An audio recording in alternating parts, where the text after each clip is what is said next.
Most of the top players in English football have played at the highest level since they were kids. Players like Phil Foden worked their way up through youth rankings and landed straight into stardom in the Premier League. However, for some the journey wasn't so easy, so today we're going to look at 11 players who started their career in the non-league before making it to the top flight. The first player is Joe Hart, who started his senior career in 2003 with Shrewsbury Town. He made 58 appearances for the club, starting off in the National League, but helped them gain promotion to League Two in 2004. In 2006, Man City bought him for just under £1 million. He had a few loan spells elsewhere before becoming the club's first choice keeper. Since then, he's won 4 Golden Gloves, which is the joint highest in Premier League history. He's also won 2 Prem titles and 2 League Cups. And at now 35, Joe Hart is approaching the end of his career with over 700 appearances for both club and country. The next player is Ashley Williams, who started his senior career at Hednesford Town after being released by West Brom at just 16 years old. He spent 2 years at the club while working as a waiter on the side. He stayed at the club until 2003 before joining Stockport County for £40,000. The Welshman soon got a move to Swansea, where he became a club legend, making over 300 appearances for the Swans and helping them gain promotion to the Championship and then the Prem 2 years later. After 8 years, Williams joined fellow Prem side Everton. Not only did he make it to the top of English football, but he also led his country to a Euros semi-final in 2016. Wales had a very successful campaign that Euros and made it to the last 4, which is further than anybody could have imagined. Ethan Pinnock is the next player, and he started his career at Dulwich Hamlet. He joined them in 2010 and played for the club for 6 years, making 159 appearances in the Isthmian League, playing both as a left winger and a left back. In 2019, Brentford signed Pinnock from Barnsley for £3 million. He broke into the starting 11 and helped the Bees get promoted in 2021. Today, he's still thriving in the top flight. Brentford are doing really well this season and are chasing a European spot. And potentially by the end of the season, Pinnock could be a player who goes from the non-league all the way to the Europa League. Chris Smalling is the final defender, and he started his career at Maidstone United after being released by Millwall at 15.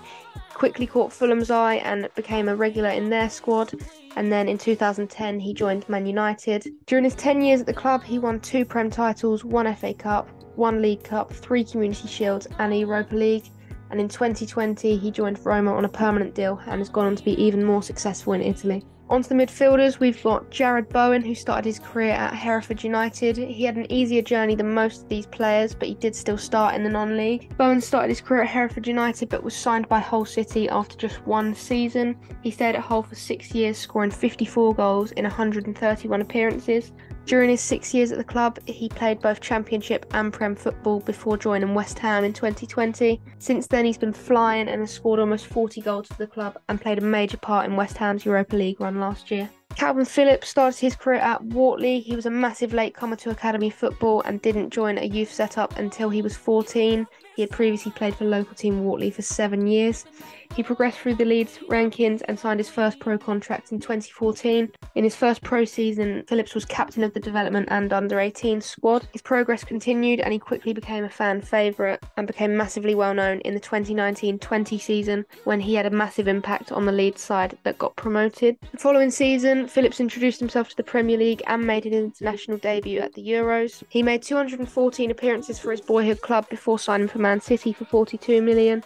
And although he hasn't made loads of appearances under Pep, everyone knows how much talent Phillips has and how well he's done from the boy playing for his local side to representing his nation at Wembley and playing for his boyhood club in the Premier League. Next player is Yannick Bolasie, who started his senior career at Hillingdon Borough in 2006. A stint in Malta shortly followed, and after that he worked his way through the English football leagues and eventually made it to the Prem in 2013. Crystal Palace signed him from Bristol City and he helped the Eagles gain promotion to the Prem in the 2012-13 season, scoring 3 goals. Since then, Bolasie made over 150 appearances in the Premier League for both Crystal Palace and Everton.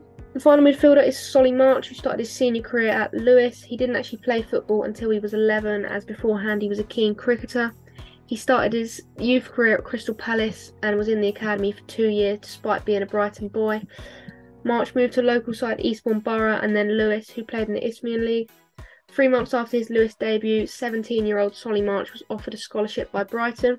He signed a 3-year deal with the club in December 2011 and progressed quickly through to the senior squad after plenty of great performances with the youth team. To begin with, Solly March was given limited opportunities, but in the 2015-16 season he became a regular starter. Brighton were promoted to the Prem in 2017 and haven't looked back since. As for Solly March, he's currently enjoying his best season with Brighton so far with 8 goals in a season, and the Brighton boy has been a key part of the club's success recently. And if the Seagulls do go on to qualify for Europe, fans will look back and see that March has contributed hugely to that success. On to the attackers then. We've got Mikel Antonio, who started his career at Tooting and Mitcham United before joining Reading in 2008. Antonio went on loan on plenty of occasions during his time at Reading before joining Sheffield Wednesday in 2012 on a 4-year deal. He scored 12 goals for the club before joining Nottingham Forest for £1.5 million. His Forest career started well. He was Player of the Month in his first month at the squad and won Player of the Season at the end of his first season there. In 2015, Antonio joined current club West Ham and has made over 250 appearances for them, scoring 70 goals. Antonio had to deal with his fair share of setbacks before reaching the top flight, but at now 33 years old, he must be pleased looking back and seeing how far he's come not only individually, but with West Ham as a club. Jamie Vardy started at Stocksbridge Park Steels. Now he is known for his prolific goal scoring and explosive pace, but he has had quite the career with Leicester.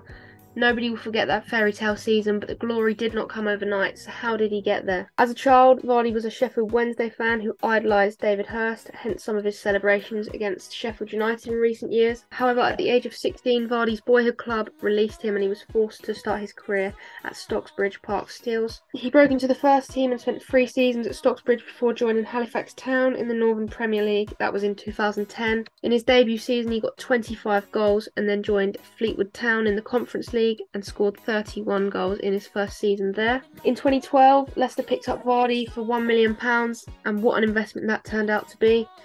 He helped Leicester gain promotion to the Prem in 2014.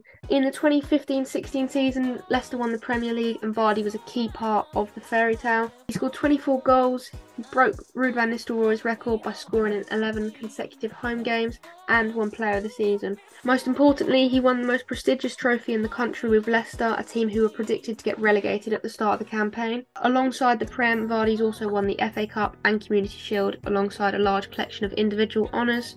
He scored 230 goals in his career so far and is surely deemed not only a Leicester legend but a Premier League one. Final player is Ian Wright, who was at Greenwich Borough, but he actually started his senior career playing amateur football for Tenenby. It wasn't until he was 21 that semi-pro side Greenwich signed him on a £30 a week contract.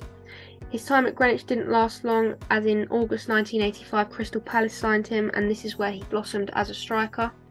During his 6 years with the Eagles, Wright scored 90 goals. This caught the eyes of Arsenal, who bought him in for a club record of £2.5 million in 1991. He had a memorable Prem debut, scoring a hat-trick versus Southampton. Wright went on to be a major part of Arsenal's success during the 90s and was top scorer 6 seasons in a row. In 1997, he became Arsenal's highest ever goal scorer with 179 goals. His celebration now is more remembered than the performance, where he actually scored a hat-trick. With Arsenal, Wright won the Premier League, 2 FA Cups, 1 League Cup and the European Cup Winners' Cup. And considering that 15 years prior Wright was playing amateur football, his rise to the top, in my opinion, is the most impressive. There are plenty of other players who have gone on this incredible journey, working their way through the leagues and up to the top flight, but I think this is the best 11 you can make. That is where I'm going to end the podcast. Thanks for listening, and I'll be back soon with another one.